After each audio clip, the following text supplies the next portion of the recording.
chapitre 1, versets 27 à 28. Dieu a voulu leur faire connaître la glorieuse richesse de ce mystère parmi les païens, savoir Christ en nous, l'espérance de la gloire. C'est lui que nous annonçons. C'est Christ que nous annonçons, Jésus-Christ. Prêchez Jésus. Ne prêchez plus vos ministères. Ne prêchez plus vos voyages. Vos voyages, mes voyages, ne sauveront pas le peuple de Dieu. Ne prêchons pas nos ministères. Prêchons maintenant Jésus-Christ. C'est ça l'évangile. L'évangile du royaume qui est christocentrique. Exhortant tout homme et instruisant tout homme en toute sagesse afin de présenter à Dieu tout homme devenu parfait en Christ.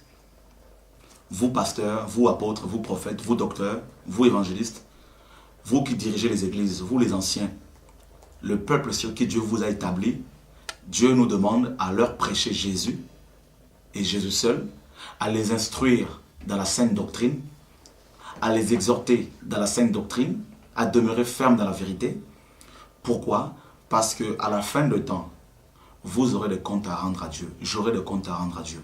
Nous allons présenter à Dieu toutes ces brebis devenues parfaites en Christ.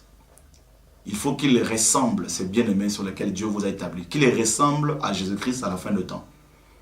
Et s'ils ne ressemblent pas à Jésus, eh bien vous n'irez pas au ciel, je n'irai pas au ciel. Vous savez l'endroit où nous irons si nous ne faisons pas attention, c'est l'enfer. Croyez-moi, pasteur. Le Seigneur m'a amené dans le lac de feu. Il m'a fait visiter le lac de feu. Et j'ai vu beaucoup de pasteurs dans le lac de feu. Beaucoup de pasteurs, même beaucoup. J'ai vu tous les démons et le diable lui-même dans le lac de feu en train de consumer, de brûler. De brûler sans être consumé. Nous avons la lourde tâche de présenter la vérité au peuple de Dieu. Pasteur, je vous en supplie, Dieu vous aime, mais prêchez la vérité au peuple de Dieu. Vous qui êtes dans les fédérations où on ne prêche pas la vérité, dans les pastorales où on ne prêche pas la vérité, alors commencez à prier Dieu. Vaut mieux être rejeté des hommes, mais accepté par Dieu. Paul dit dans Galates 2,10, est-ce la faveur des hommes que je cherche ou celle de Dieu? Si je plaisais encore aux hommes, je ne serais pas serviteur de Dieu. Ne cherchez pas à plaire aux hommes. Ne cherchez pas à plaire à vos collègues pasteurs. Cherchez à plaire à Dieu. Prêchez la vérité. Prêchez au peuple de Dieu la vérité.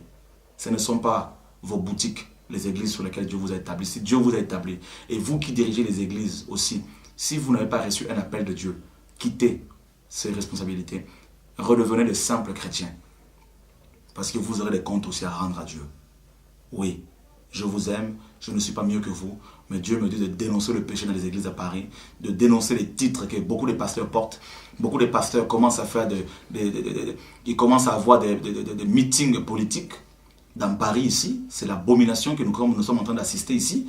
Beaucoup commencent à faire que de la musique. Si vous êtes un organisateur de concerts chrétiens, alors restez organisateur, quittez la responsabilité pastorale parce que ce n'est pas votre place. Parce que vous allez donner de la mort aux gens, aux chrétiens. Vous allez donner des coloquintes aux gens. Comme les fils des prophètes avaient donné des coloquintes aux gens. Et il y avait la mort dans le pot. Il aurait fallu que Élisée soit là. Voilà pourquoi Dieu suscite de plus en plus de gens avec l'onction d'Élie qui vont donner la farine. Mettre la farine dans le pot pour sanctifier le repas. Et vous qui m'écoutez, si vous êtes un organisateur de concerts chrétiens, restez organisateur. Si vous êtes diacre, alors faites votre travail correctement. Ne devenez pas leader d'une église si Dieu ne vous a pas appelé. Dieu me montre beaucoup de pasteurs à Paris qui ne sont pas appelés par Dieu. Beaucoup de pasteurs à Kinshasa, beaucoup de pasteurs aux Antilles que Dieu n'a pas appelés. Et je vous en prie, ne mourrez pas bêtement parce que vous avez affaire à l'éternité. Repentez-vous. Dieu ne vous condamne pas. Si vous vous repentez, Dieu va vous restaurer. Que Dieu vous bénisse.